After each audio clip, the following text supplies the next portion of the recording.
The sun comes down on a beautiful Saturday afternoon here at Belmont Park, Saturday the 2nd of July 2016. I'm here with Brad Lewis and we're going to go through the Stewards report for today. Brad, the track played in superb order, good 4, penetrometer 6.5, rail out 6, every horse got their chance.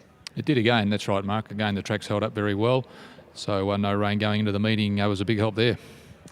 On to race number 1, which was the Tab Touch, played over 1,000 metres for the 2-year-olds.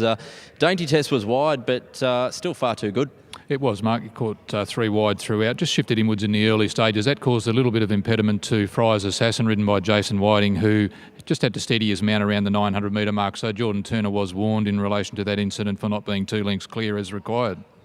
Race number 2 was the Emirates Melbourne Cup Tour Dinner August 9 handicap over 1,400 metres, and one of the main chances in the race, Point, just didn't travel according to William Pike. That's right, he put forward that it failed to travel strongly at any stage through the run. Looked like it had a tendency to lay inwards in the straight too, Mark, with Willie Pike changing the whip to his left hand.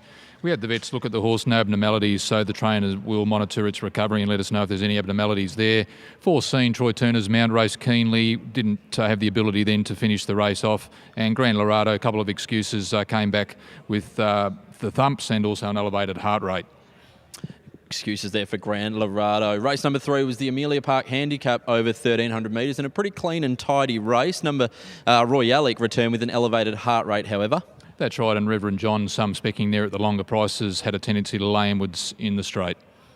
On to race number 4, the Belmont Bonanza Handicap over 1,600 metres, and Galaxy Prince, despite being held up, ran second along the inside. It did, Mark. Looked a little bit unlucky there. Galaxy Prince had to come back off heels at around the 200 metre mark too, which wouldn't have helped. Helmsgate raced keenly. It was disappointing, and there was some lameness there in the off-4, Mark, so we'll need a veterinary clearance for Helmsgate for its next start. On to race number 5, which was the Fast Track to Membership 2016-17 handicap over 2,000 metres, and there was an incident at the 250 metre mark, Brad. Yeah, there was, Mark. There were 2 incidents, one at the 250 metre mark and also just over the final stages, both involving Natasha Faithful on Paddy.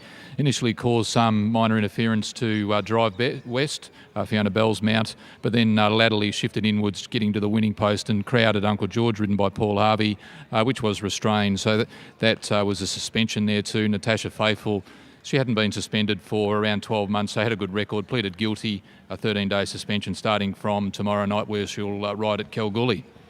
Race number 6, the Kieran Magumi Handicap over 1,200 metres, and Gigante returned having cast his near 4 plate.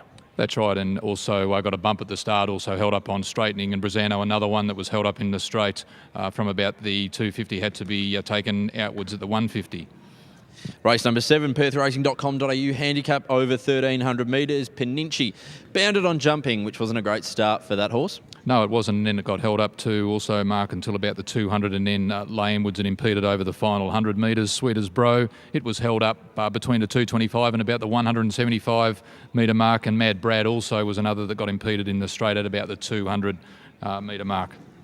Race number 8, the last of the day, the Pink Ladies Day next luncheon next Saturday handicap. Striking Star, one of the main fancies in the market, was disappointing in running last. It was, and we have spoken to the rider there, and did race keenly through the early stages. Flat thereafter, we're having the vets look at Striking Star, so we'll get any veterinary abnormalities coming through soon. And Entrechat was another one that was disappointing. Rider put forward that the moderate pace didn't help it from its last position, Mark, and couldn't make ground from the straight. Brad, thank you for joining us this Saturday afternoon, and as we always say, the Stewards report will be available on the Chris website in about half hour's time. Yeah, that's right. Should be up about then, Mark. Thank you, Brad, and we hope you enjoyed your day at Belmont Park.